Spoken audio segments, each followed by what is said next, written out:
자, 우리 고린도후서 10장 1절에서 6절까지 한번 보실까요?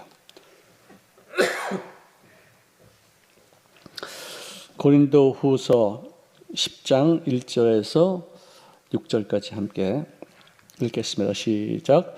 너희를 대면하면 요순하고 떠나 있으면 너희에 대하여 담대한 나 바울은 이제 그리스도의 온유와 관용으로 친히 너희를 구원하고 또한 우리를 육신에 따라 행하는 자로 여기는 자들에 대하여 내가 담대히 대하는 것 같이 너희와 함께 있을 때에 나로 하여금 이 담대한 태도로 대하지 않게 하기를 구하노라. 우리가 육신으로 행하나 육신에 따라 싸우지 아니하노니 우리 싸우는 무기는 육신에 속한 것이 아니요 오직 어떤 견고한지도 무너뜨리는 하나님의 능력이다. 모든 이론을 무너뜨리며 하나님을 아는 것을 대적하여 높아진 것들을 다 무너뜨리고 모든 생각을 사로잡아 그리스도에게 복종하게 하니 너희의 복종이 온전하게 될 때 모든 복종하지 않는 것을 벌하려고 준비하는 중에 있노라. 아멘.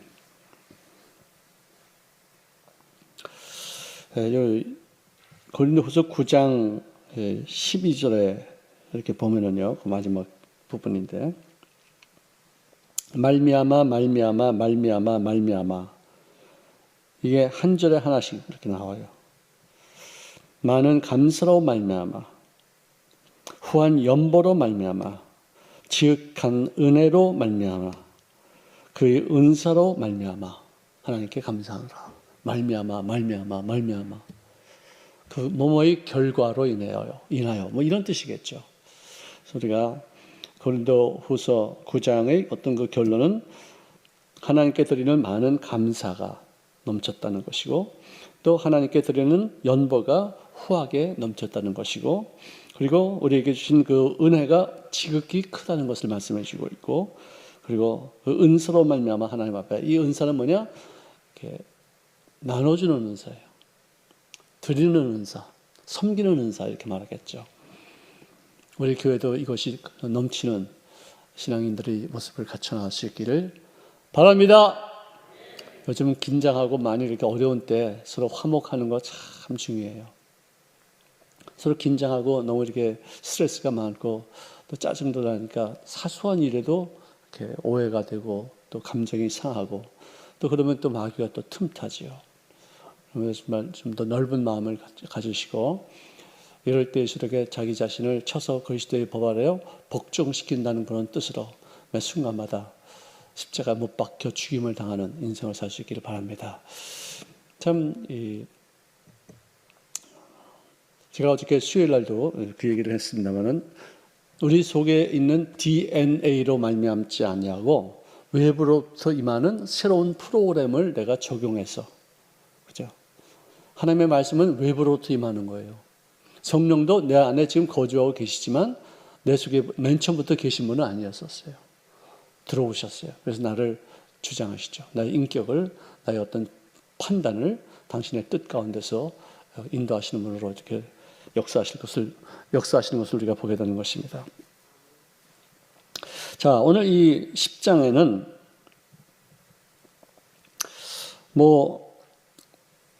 대면하면은 유순하고 비대면하면은 담대하고 그죠? 요즘에 대면, 비대면 그런 얘기가 많은데 이 성경에 벌써 그 대면이라는 말이 나와 있어요.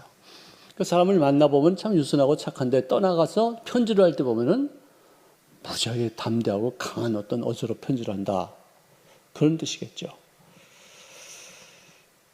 근데 여기서 그리스도의 온유와 관용으로 친히 너희를 권한다고 말하지만 요 2절부터 보면은 상당히 엄하게 강하게 말씀하는 내용이 있습니다.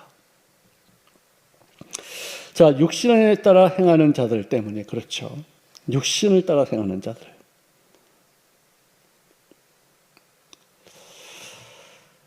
거짓 사도이죠. 거짓 사도. 가짜들.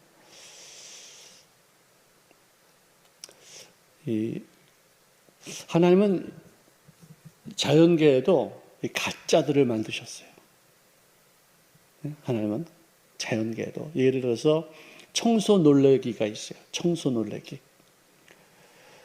보통 놀래기는 그냥 뭐 보통 평범한 그런 어떤 그 생선, 고기인데, 청소 놀래기는 그놈이 싹 오면은 이 큰 몸집의 물고기들이 이렇게 나부러져요.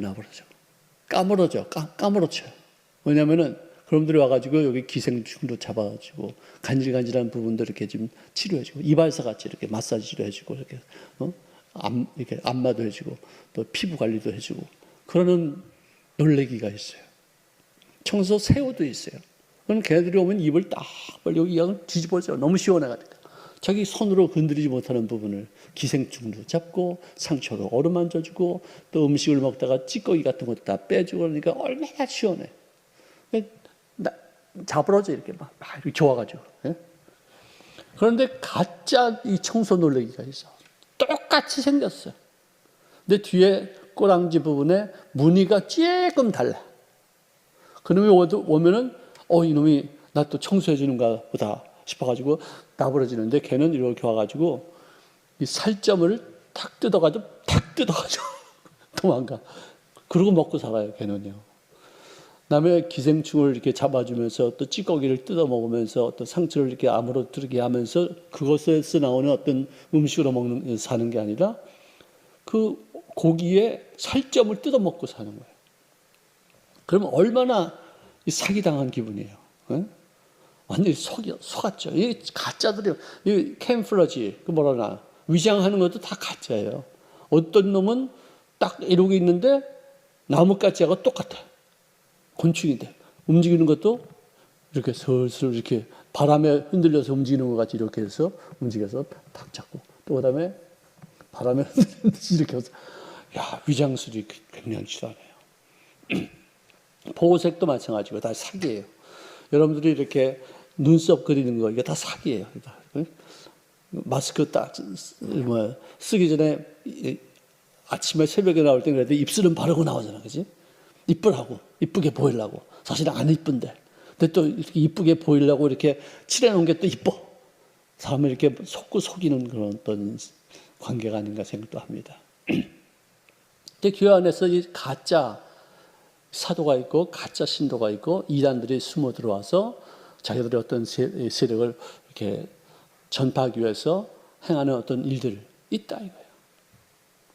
딱 하나님이 그거 만드신 거예요. 어떨 때 우리가 살점을 딱 뜯겨가지고 이렇게 아플 때도 있고, 속아가지고 우리가 거기 끌려갔다가 오는 때도 있고, 이거 아니구나 하고서 돌아오는 사람들도 계시고, 또 어떤 분은 또 끌려가는 분도 계시고, 그런 분들은 계신 게 아니지, 있는 거지, 그냥.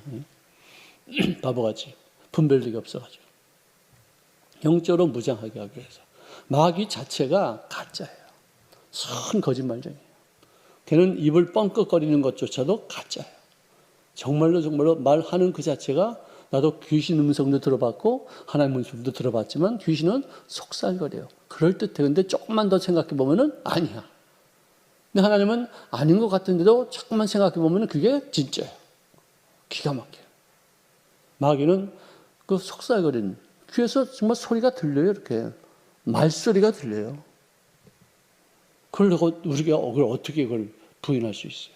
근데 그걸 갖다 이게 무슨 소리인가? 근데 음성이 좀 묵직하고 깊이가 있는 음성은 주로 하나님이 하시는 말씀이고, 속삭여요. 그러니까 하나님을 흉내를 그렇게 깊은 모습으로 마귀는 흉내를 못 내더라고요. 그래서 이렇게 음성이 이렇게 속삭여요. 어떨 때는 이게 들린다니까 진짜로. 이게 이렇게 뒤돌아볼 정도로 들릴 때가 있어요. 근데 그게 귀신이 하는 그런 말들이 참 많고, 우리가 깊은 어떤 기도에 들어가서 하나님의 음성을 듣는 경우가 있고, 보통 일상생활에서 하나님의 음성을 듣는 경우가 있지만, 제 경험으로 봐서는 마귀 음성을 들을 때가 참 많아요. 분별하라는 얘기죠. 여기서도 보니까 육신으로 행하는 거짓 사도들 때문에, 오늘 10절에도 보니까 그들이 말이 뭐라고 자기를 비난하냐면은, 편지는 무게가 있고 힘이 있으나 그의 몸으로 대할 때는 약하고 그의 말도 시원치 않다고 비방할 정도로 바울에게 대적하는 사람들이에요. 이거를 사람끼리 대하면은 그 사람의 어떤 인품도 있고 그 사람의 어떤 인격도 있기 때문에 우리가 부드럽게 좋게 말하지만 떠나서 할 때에는 좀 더 직접 눈과 눈을 보지 않기 때문에 더 솔직하게 말을 할 수도 있지 않겠는가. 아마 그런 차원에서 바울이 이렇게 했지. 바울의 성격은 굉장했었어요. 정말 굉장했었어요. 물불을 가지 않은 그런 어떤 자기가 옳다 여기는 것에 대해서 좀 더 뒤로 물러가지 않냐고 사람을 죽이는 일에까지도 예수 믿는 사람들을 전부 다 이단 취급해서 그들을 옥에 가두고 때리는 것까지도 좀 더 두려워하지 않냐고 행했던 그런 사람이었었어요.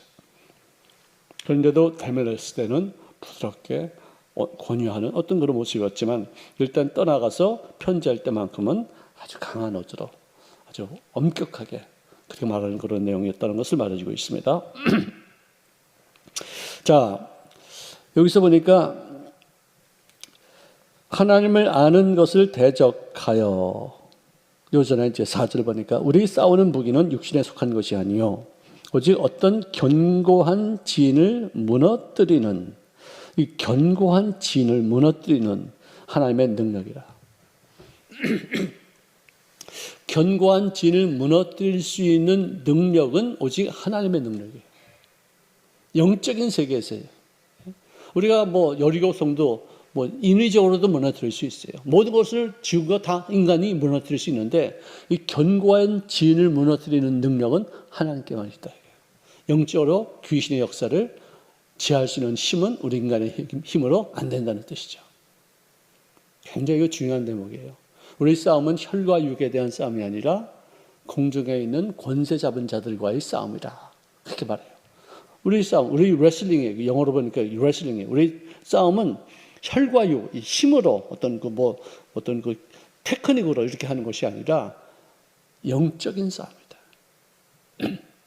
그래서 우리가 화목해야 되고 서로 상처가 있으면 서로 빨리 해소해야 되고 감정이 서로 있으면 서로 만나가지고 어떤 풀어야지 그것을 가만히 간직하면 그것이 부패가 돼요. 여기를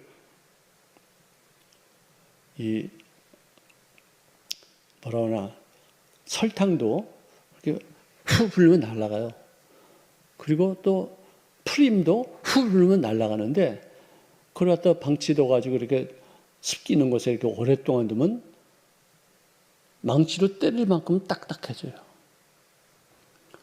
우리들의 어떤 섭섭한 마음도 또는 어떤 그 마음의 상처도 또 서운했던 일들도 빨리빨리 해소를 해야지 이게 풀어지지. 그걸 가만히 놔두면 이게 딱딱해져서 나중에 응어리 가지고 자기 성격까지 형성하게 되어지고 인간관계에 많은 악한 어떤 그런 영향력을 발휘하게 되는 거예요. 왜? 그 속에 마귀가 끼니까. 참 이런 거 정말 조심해야 돼요. 사소한 인간적 감정으로 시작했다가 마귀에게 잡혀서 공동체가 무너지는 데까지 가는 경우가 참 많이 있어요. 저는 여러 교회를 많이 다녀봤잖아요. 문제 있는 교회마다 제가 많이 갔었어요. 참 감사한 것은 그 문제 있는 교회 제가 갈 수 있는 동안은 또 그 교회가 많이 좋아지고 또 화목해지고 또 부흥도 되어지고 막 그랬는데 어저께도 이게 시카고에서 온 어떤 그 자매님 한 분하고 이제 같이 식사했는데 순복음 시카고 교회는 목사님이 있을 때까지가 좋았어요. 그 말을 해요. 그 말을 하는데 내가 마음이 굉장히 아파요. 왜 내가 있고 나서도 그 다음에 계속해서 좋아져야 되는데 왜 그것으로 끝났냐 이거예요. 정말 제가 가만히 생각해 보니까 저 있을 때 놀러 다니기도 많이 하고 행사들도 참 많이 하고 또 서울에서 사람들을 불러다가 또 무슨 그 아버지 학교인가 뭐죠? 몇 박 며칠 동안 이렇게 하는 걸 뭐라 그러죠?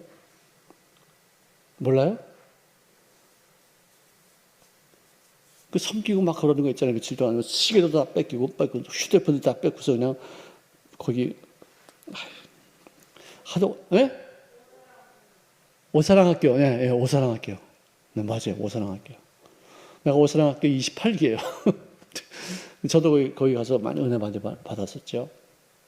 그것도 우리 교회에서 2번씩이나 행사하고 정말 그 오사랑학교 하면서 그 마음의 응어리들이 참 많이 풀어지더라고요. 정말 치료를 많이 받더라고요. 많이 울고. 그래가지고 해외까지 와서 오선학교 한 그런 것이 그렇게 많지가 않아요. 우리 교회에서는 2번이나 했고, 또 차타누가에서 할 때는 우리 교인들이 한 20명이 또 거기까지 가서 거기서 또 이렇게 훈련을 받고 또 오고 그랬었어요. 하여간 뭐 헌금도 많이 늘어서 교회도 수리다 하고, 또 이 목사님 사택도 그냥 조그만 그냥 아파트였는데 한 300평 정도 되는 큰 집으로 이사도 가고, 예? 정말 제가 인생 살면서 그렇게 큰 집에서 처음 살아봤어요. 지금도 기억이 참 좋죠. 그렇게 참 좋았었어요. 왜? 응어리를 풀으니까. 서로 화목할 수 있는 어떤 영으로 이 교회를 이렇게 이끌어가니까 그렇게 되는데, 그다음부터는 또 다시 또 문제가 생기고, 또 뭐 서로 그냥 아웅다웅 다툼이 있고, 뭐 난리가 나고 막 그랬었어요. 이거를 화평하는 거, 참 이 마귀에게 속지 않는 거 참 중요해요. 내 마음에는 감정적인 거라면 풀면 돼. 그죠? 오해 있었으면 또 서로 만나서 그 오해를 풀면 되는 거예요. 그런데 거기에 귀신이 나를 잡고 있으면 그것이 파괴적으로 돼요. 그 사람을 죽이려고 들어요. 공동체를 해치게 돼요. 결국 결과적으로. 참 이거는 정말 조심해야 되죠. 그래서 이 하나님을 아는 것을 대적하여 높아진 것을 다 무너뜨리고 모든 생각을 사로잡아 그리스도에게 복종하게 한다. 이게 복종하게 한다는 뭐냐면 내가 십자가에 주님과 더불어 함께 못 박아 죽임을 당한다는 뜻이에요. 주님과 함께 못 박여 죽임을 당한다. 뭐 주의 손에 나의 손을 포개고 주의 발에 나의 발을 포개서 거기 박힌 그 못. 누구는 그렇게 또 말하고, 누구는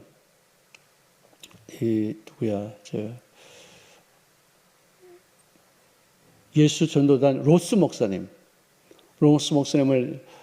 설교를 제가 진짜 초창기 때 예수 믿고 나서 얼마 안 돼서 들었을 때, 그분이 예수님이 이렇게 십자가에서 못 박혀 있으면은 그 못이 이것을 뚫고서 이 나무를 뚫고서 나왔다 이거예요. 뒤로 나왔다 이거예요. 그럼 너는 거기다가 못을 박아라 이거예요. 그 뚫고 나온 그 못에 네가 거기 걸려서 함께 죽어라.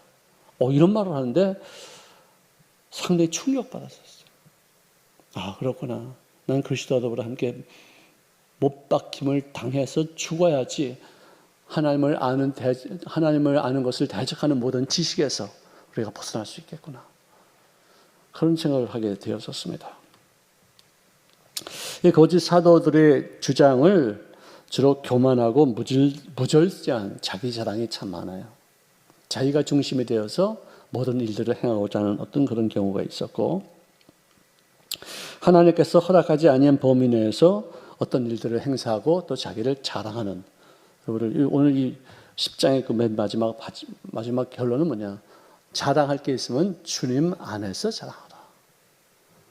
주님의 행하신 것으로 자랑하라. 주님의 이름을 높여라. 그 뜻이죠. 그죠? 그래서 우리가 어떤 일을 간증할 때도 잘못하면은 내 자신이 높아지는 경우도 있지 않을까, 그런 생각에 참 조심스러울 때가 있습니다. 이거를 영적으로 깨어서 귀신에게 미혹당하지 아니하고 감정에 치우침 받아져서 귀신에게 이용당하는 그런 경우가 되지 아니하고 항상 화평제일주의, 화평케 하는 자, 피스메이커로서 역할을 감당하는 우리 모두가 다 될 수 있기를 주의 이름으로 축원합니다. 기도하겠습니다. 사랑하시는 주님 고맙습니다. 사도 바울이 다소 거친 논지로 비판하고 책망하는 그런 경우를 보게 됩니다. 육체로 행하는 자들, 거짓 사도들 때문에 이런 일들을 감당하는 바울의 모습을 보면서 우리 자신들도 이런 책망에 빠지는 죄를 되지 않게 도와주시옵시고, 모든 견고한 진을 무너뜨리는 하나님의 능력으로 무장되어지게 도와주셔서 영적 싸움에서 능히 이기는 자의 삶을 살게 하여 주시기를 간절히 소망하며 예수님의 이름으로 기도합니다. 아멘.